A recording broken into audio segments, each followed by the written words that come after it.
Welcome to Starkey Sound Bites. I'm your host, Dave Fabry, Starkey's Chief Innovation Officer, and it's my great pleasure this month to have Dr. Grace Sturdivant with us during October, which is a topic near and dear to my heart, Protect Your Hearing Month and also Audiology Awareness Month.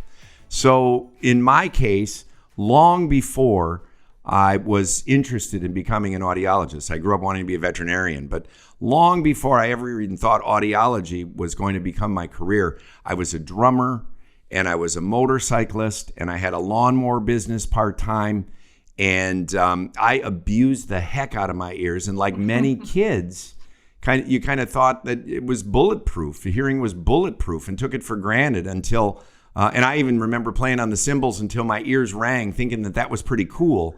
Now they won't stop ringing. So, I'm delighted to have you on the podcast today to talk a little bit about your expertise as an audiologist and your focus in your practice and your business on hearing preservation. And really, it would seem counterintuitive for a manufacturer of hearing instruments to want to focus someone who's trying to prevent hearing loss on this podcast. But as we all know way too well, there's plenty of business for us all. And if we can prevent hearing loss that is unintended from occupational or non-occupational means, that's a good thing. So Grace, it's a pleasure to have you here today. Hey, thank you so much. I'm really honored. I was thrilled when I received the invitation. I've listened to the podcast, and I was fascinated when I learned a few episodes ago about your history with your aspirations of being a veterinarian. So you're doing a great job with this, and I'm honored to be included. Well, and I'm excited to talk about hearing protection. Well, let's begin, though, before the hearing protection. Again, Audiology Awareness Month is October. Tell me about your life as an audiologist. What's your origin story? Why did you want to become somebody who would focus on hearing and balance and preventing hearing loss as a career? Sure. Well, I'll keep this very brief. I'll give you the Cliff Notes version. Okay. But I grew up, I live in Mississippi. I grew up in a little town called Grenada, Mississippi, and grew up in a family of, my dad is an avid outdoorsman and a big hunter. And so grew up around guns and shooting and riding four-wheelers, or ATVs, I think as the rest of the world calls them. Lots of noise, like most of us did, with no really acknowledgement toward hearing protection. Fast forward, I was in college trying to figure out what I wanted to do. I've always been trained in music and loved music. So I studied music for a while, studied biology for a while. And then I was watching my mother, who's a speech language pathologist, and thought maybe that's what I'd want to do. Okay.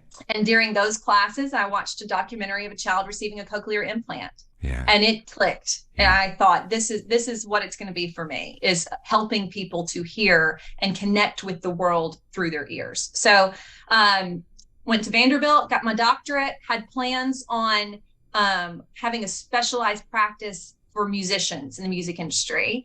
But my love life had other plans. I fell in love with a boy that's also from Mississippi, and we moved back here. Then I joined the faculty at the University of Mississippi Medical Center and was vice chief of audiology at that department for a little while. And my clinical niche grew into the area of adults who had hearing loss and some form of dementia. And I was seeing firsthand in clinic what I was reading about that was coming out of University of Colorado and Johns Hopkins at the time, and started diving into that topic and wrote a little bit, spoke a little bit about it. Ended up on the Achieve study, where we were a data collection site, Franklin's Achieve study. I was becoming compelled to help my friends and family that I grew up in this world of all this noise with no thought for hearing protection. And so I started telling them, I started doing the research about what products are available, what features are available. And I said, all you've got to do is make an appointment to come see me in clinic. And they wouldn't do it. They were not going to take time out of their schedule. So I started a little LLC and packed up my little bag and started going to friends' houses after work. That's awesome. House calls. Yes. House calls, old school house calls. Yeah. And had no idea how well received that service delivery model was going to be. That's really interesting. That is how, it's, I'm sure you're wondering, how is this all going to tie back together, starting with, well, I grew up born on a cold night in Grenada, Mississippi. But raised by wolves. Yes. It's all come full circle now. Yeah. And I firmly believe that my focus in hearing protection is this center of the Venn diagram of my life experiences, my training and education, and then this area I'm so passionate about. It's all coming together right there in the middle of that Venn diagram. And for that, I'm very, very grateful. Yeah. And I mean, what a gift to be able to have that compendium of experiences that prepared you for exactly what you want to be doing, where you are, and right now at this point when we're seeing more awareness for the importance of protecting your hearing, as well as raising awareness for the importance of doing something if and when you do have a hearing loss at any age in life. And so, I mean, your background indeed seems like it's perfectly suited for doing what you do. And few people can actually say that they manage to unify what they love to do with what they're good at. And that, in essence, is the definition, as far as I'm concerned, of finding your passion. And it's clear you have. I agree with you. One point that you said in the introduction that I thought was very on point is it may be counterintuitive to think that hearing protection can help your hearing aid practice. Yeah. And I would say that is one thing that I vastly underestimated as I was getting into this little niche of hearing protection, which is, by the way, not such a little niche after all. Yeah. And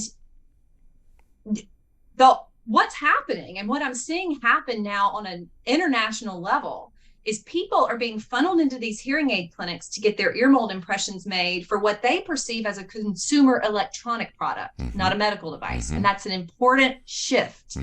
So they go in to see this audiologist locally, get their ears molded, and they say, well, I might as well get my hearing tested.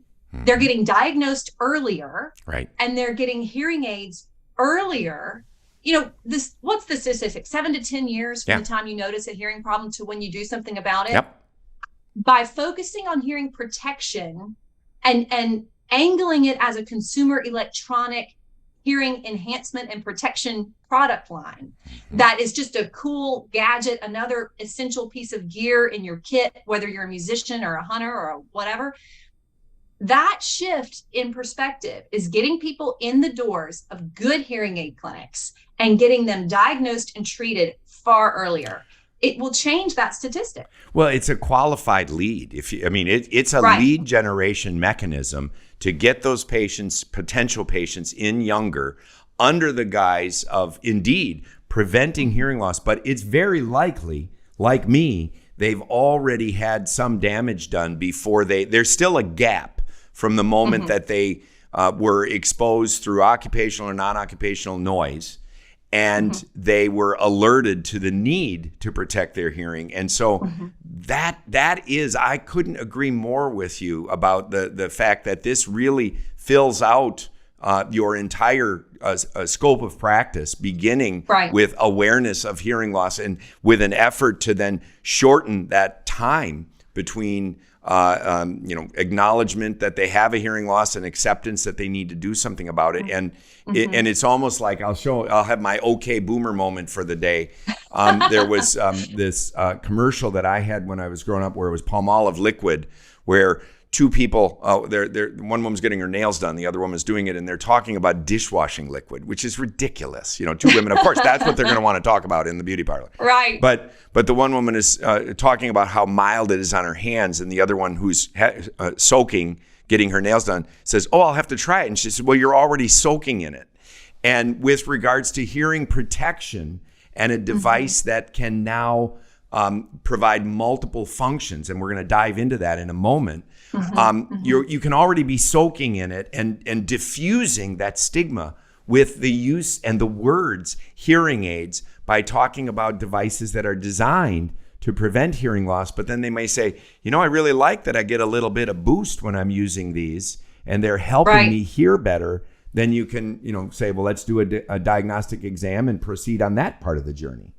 Right. I'm saying, let's make hearing protection cool. Let's let it do some cool things, which we will talk about, I'm sure. But a really encouraging and exciting thing for audiologists who largely are feeling a lot of uncertainty with the status of where we are in our field and things coming down the pipeline.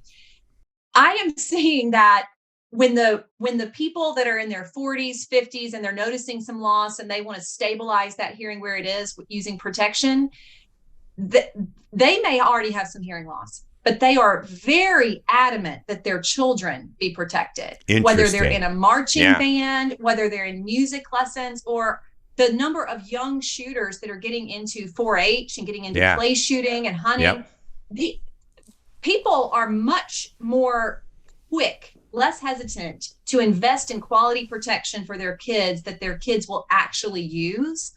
And so what I envision, which is a little Pollyanna, but by the end of my career as an audiologist, I would love to be able to see that children, specifically who are involved in music and shooting sports and race car driving, are establishing a point of care at prevention stage and monitoring,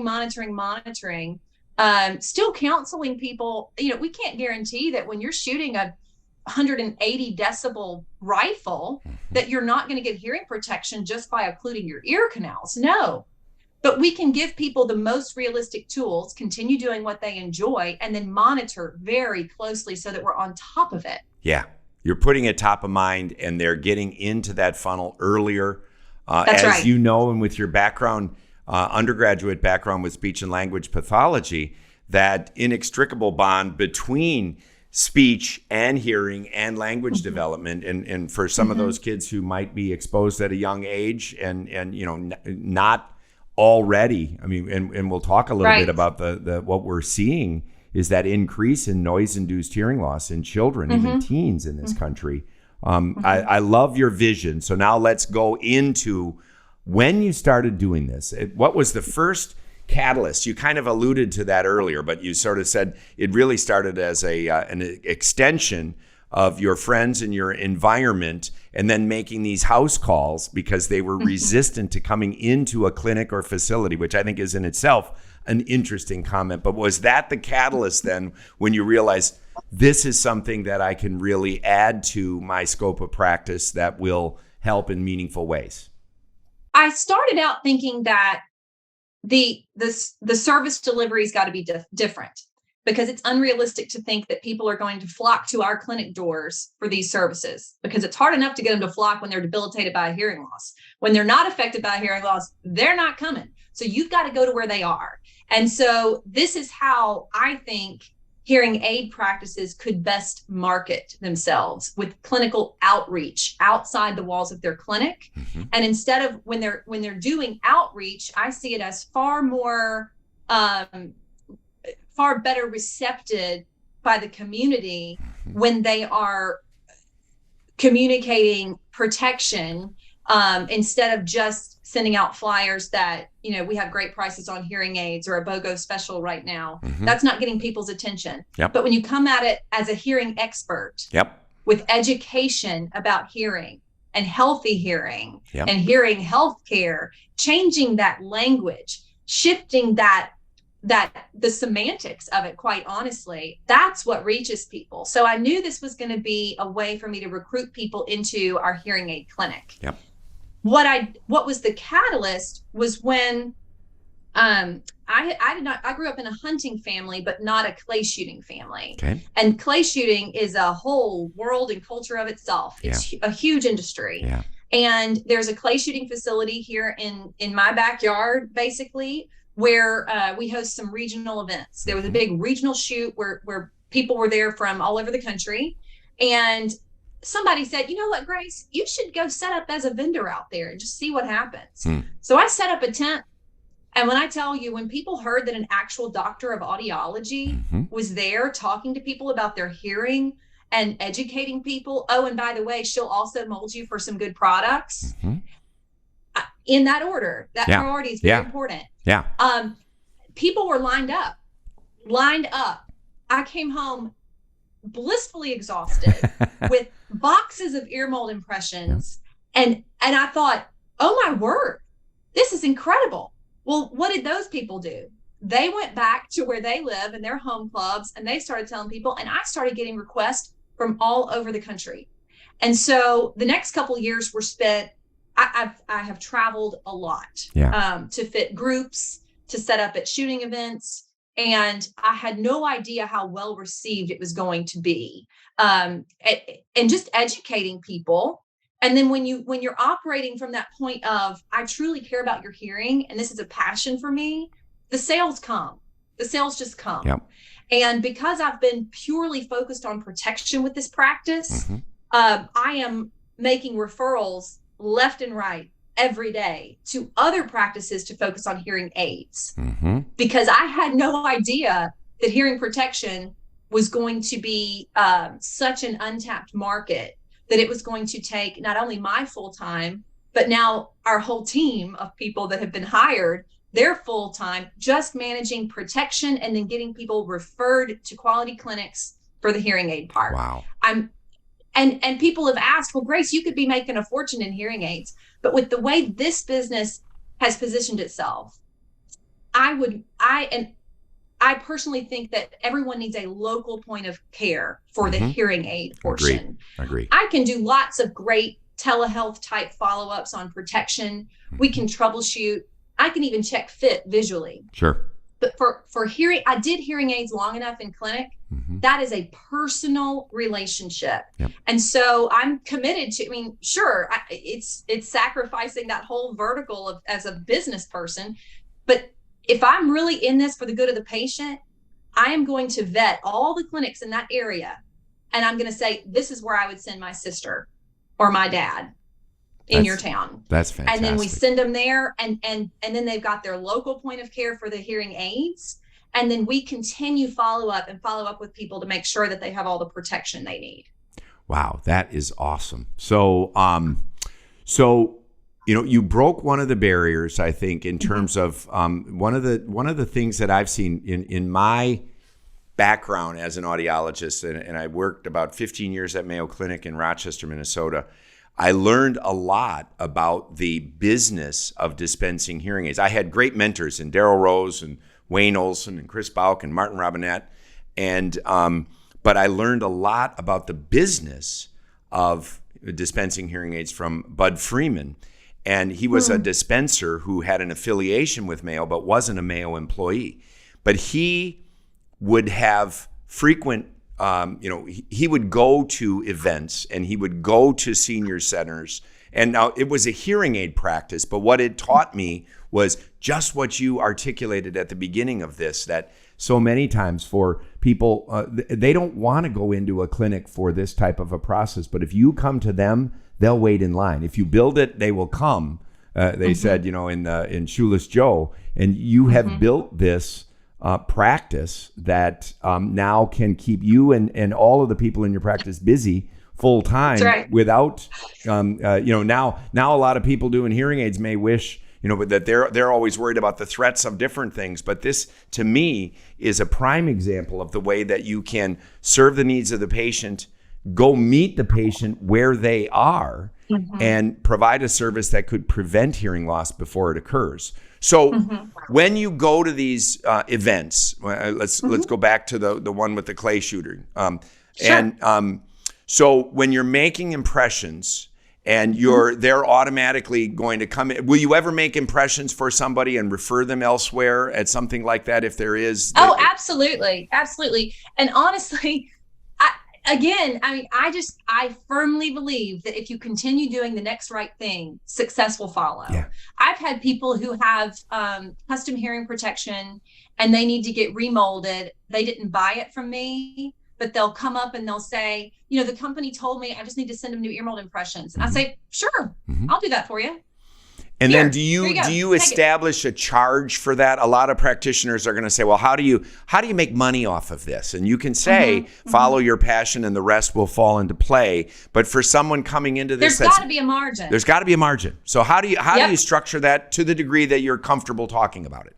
Sure. No, absolutely. We have it's all listed on my website and it's all subject to change at any time. And what is that website? What is that website?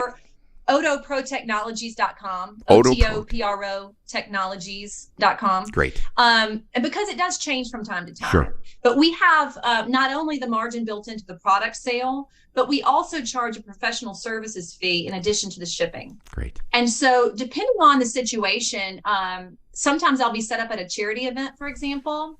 Here's a great example. I was at a big shoot with 200 shooters in Peoria, Illinois last week. And I was offering complimentary ear mold impressions. And when you got your ear mold impressions made, you gave me all your data, your customer data, because data is the new gold, right, Dave? Yeah, it is. And once you do that, your name was entered to win a gift card for hearing protection that was drawn. Got it. So all those people got complimentary ear mold impressions. Mm-hmm. And then this week, our OtoPro team is calling every individual person to talk about what they might need hearing protection for, which product, which whatever might work best for them. And then we can do the whole process because we have those impressions. So that's just one example of how it can work. But then other times, if people just want to wait and have me take the impressions, or have whoever we're sending them to take the impressions, we will just charge a service fee for that and hold on to it. And then when they place the order, they'll just pay for product and shipping. Perfect. There's lots of different ways you can do it. Yeah. Because we have so many people across the US, now Canada, Australia, that are coming to our website and checking out. When they indicate that they need a referral, which we love, we put them into these audiology practices, and those practices set their own pricing. So, and there is a wide range. I mean, as you can imagine, if you're in Los Angeles, you're going to expect to pay a bit more for that appointment than you are if you live in Jackson, Mississippi. Yeah. So, OtoPro is not, we are all about supporting each other as audiologists. Yeah. I firmly believe there's room at the table for all of us. There's plenty of work to be done. And if we support each other, we're going to be able to move the needle. If we get into that scarcity mindset, we're not. Nobody's going to go anywhere. Ooh. So when we refer people to these practices, they can charge whatever they want for the service of molding their ears. And I encourage them, get them in for a hearing test and a consultation while they're there. Capitalize on this. This is your referral of someone who's seeking quality hearing protection. And if they're not already, they will be a hearing aid candidate in the future. Yeah, for sure. And I love the way you've looked to see, where there was a need in the market. There was no one filling that role. You ran boldly into it, designed what works for you in your market. I love that it as you carefully articulated the order when you went to the first event. You're a doctor of audiology who is then focused on the other cascading events. But first and foremost, the doctor of audiology focused on the patient, and the needs of the patient are the only needs that matter. And education first. And education. Before you start worrying about how am I going to monetize this. And so the education piece builds the trust. Right. And once you've established that, I'm just not a pushy salesperson, and I don't think there's any need to be. Right. Because once you establish trust and they know that, if they've got something weird happening with their ear, who are they going to? They're going to call you. Yeah, they're going to call you. And they're going to ask you where to go. Yeah. And so I just couldn't speak more emphatically about the necessity of being an expert on whatever topic you're going out and reaching. So whether it's hearing protection, whether it's like, I love what Madison Levine is doing in Charlotte, North Carolina with Balance right now. I mean, in addition to her incredible hearing aid practice, she's the outreach and establishing herself as the expert source in her area for this specialty. So, I mean, heck yeah, if somebody calls me in the Charlotte area, I know exactly where I'm sending them. And I want to support her. I cheer for her. And because that's what we all need to be doing. There's a lot of responsibility and work that goes into being a professional like an audiologist. Yeah. Because we have, we are really bound ethically to continue learning and to continue being an expert. So you can't rest on your laurels of, this is just how we've been doing it forever. You've really got to stay challenged, because if you want to establish that trust, you've got to truly be the expert. Yeah, that's the hard part. No greater burden than a great responsibility to continue learning and continue to maintain that expert status. And I think that means that you have to be aware of the products that are out there, the services, the types of technologies available.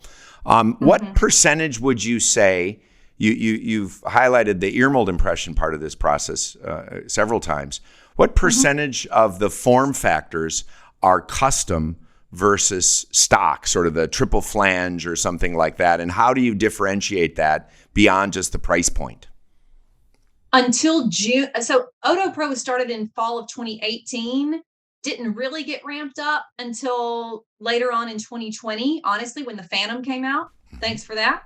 And it was not until June of 2022, just a few months ago, that I dispensed anything that was non-custom. Okay. Everything up until that point was custom. I'm just a firm believer that, and I tell people all the time, the most important aspect to any hearing protector is the fit. Yeah. We've got to make sure it fits you appropriately. Especially for these types of products. Yeah. Right. There's got to be a complete acoustic seal. And so we've got to make sure there's no air leakage and that it's not wiggling its way out.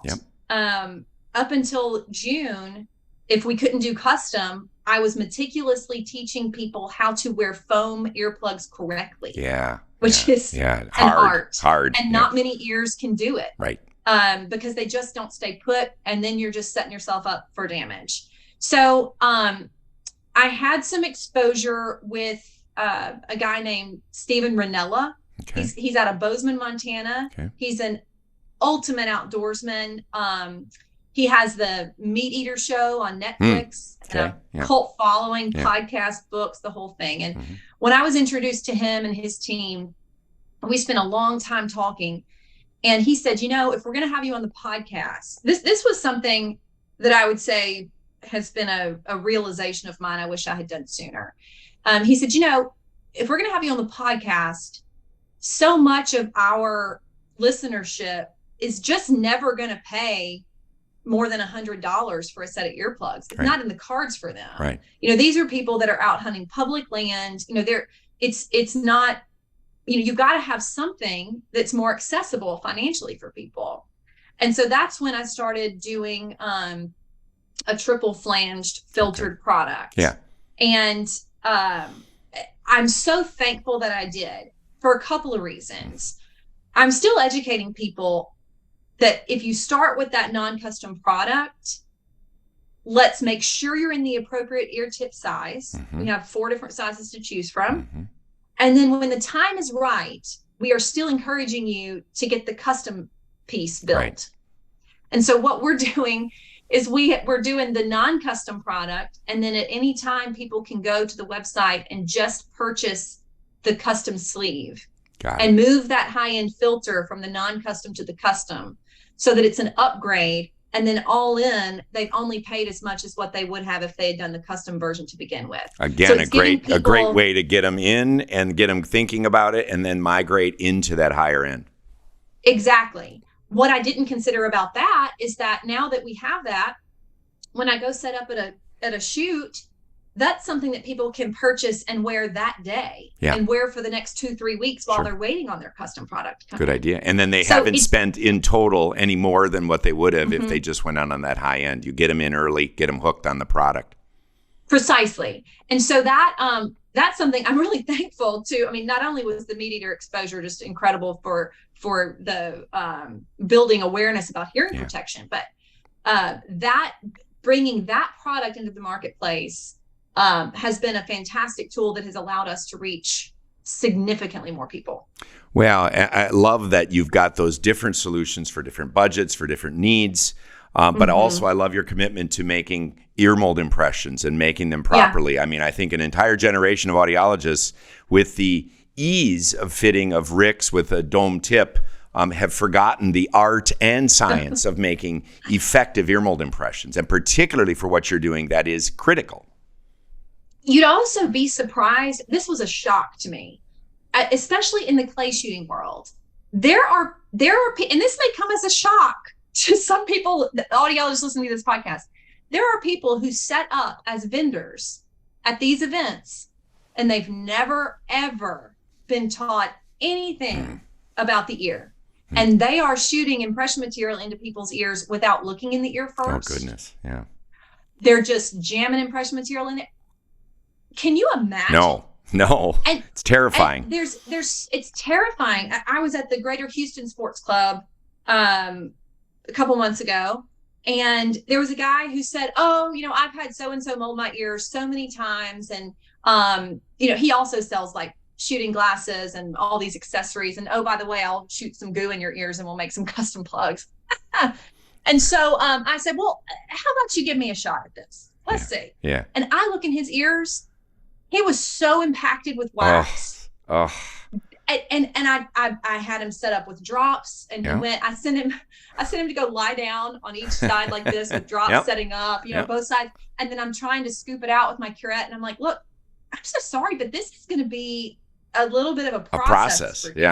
I'm going to refer you to an ENT in Houston that can get this professionally cleaned out, but please do not let anybody just poke anything in your ears until this is taken care of. No, adding insult to injury on this. That's right. Literally. So there are other people out there trying to reach this population who should not be. No. This is where audiologists need to be. This is our scope of practice, and it differentiates you. You've established such a differentiation in this space, right? Using your expertise, serving the needs of individuals who are at risk of hearing loss. I mean, there's so many. I could go on and on and on with how many ways you've just blown this out of the water. It's great. Well, thank you. I honestly, I can't take a whole lot of credit. I honestly feel like I've been very short-sighted along the way. I mean, if I had any idea that this was what this could become, first of all, I probably would have talked myself out of it because it would have sounded so ridiculous at the time.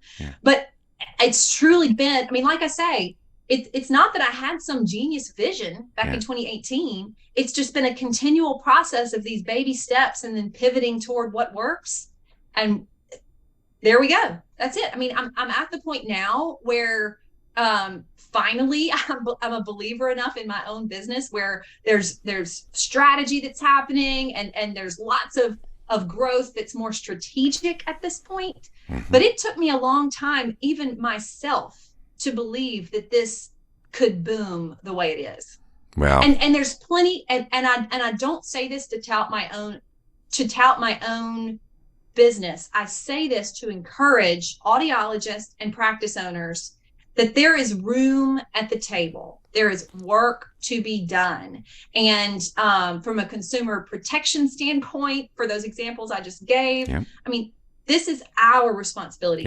Audiologists can and should be the gatekeepers to hearing healthcare. And to be the gatekeeper, you've got to get out in front of it and try to reach people before the problem starts, instead of letting these unqualified people or the, I'm not going to name brands, but the brands that sell headphones and earphones and all that. Somehow people are investing in that instead of being guided through those decisions with an audiologist. And we've got to shift our focus. It's been a laudable mantra that we've had throughout my career thus far, that we need to diagnose and treat early. Diagnose and treat early. But I think it is time. We know too much. We've got to go beyond that. We've got to go beyond that. The time has just flown by, and we have to have you back on the program to talk more. There's a lot more I want to talk about the different types of individuals and the type of noise that they're exposed to, but we're going to have to save that for a different day because, as I said, you've provided so much information in a short amount of time. I think in the interest of Protect Your Hearing Month, let me ask a final question and say, as somebody focused on protecting hearing loss before it occurs, what are some of your favorite sounds that you want to protect? Favorite sounds. I have 3 little girls, and right now 2 of them are auditioning for The Sound of Music in our local theater. And we have been acting out The Sound of Music with So Long Farewell on our staircase since they could talk. I love it. And so right now, that is the most joyful sound, is hearing them sing like do re mi and so long Oh, farewell yeah. from The Sound of Music. Oh, I That's can. delightful. And now I'm not going to be able to get that out of my head for the rest of the day. So thank you very much for that. And You're welcome. and thank you so much for spending time today on the podcast. And give your website one more time for our listeners so that they can go there and get additional information. Thank you. OtoProTechnologies.com. OTOPRO Technologies.com. Thank you. And again, I would point you to Starkey's website or Soundgear's website.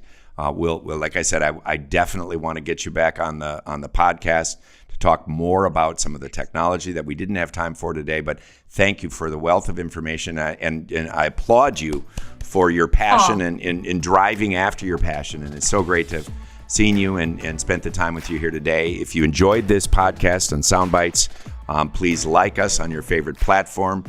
So hit subscribe if you don't want to miss a single episode like this one. And Dr. Grace Sturdivant, thank you so much for being with us today. Thank you, Dave. It's an honor.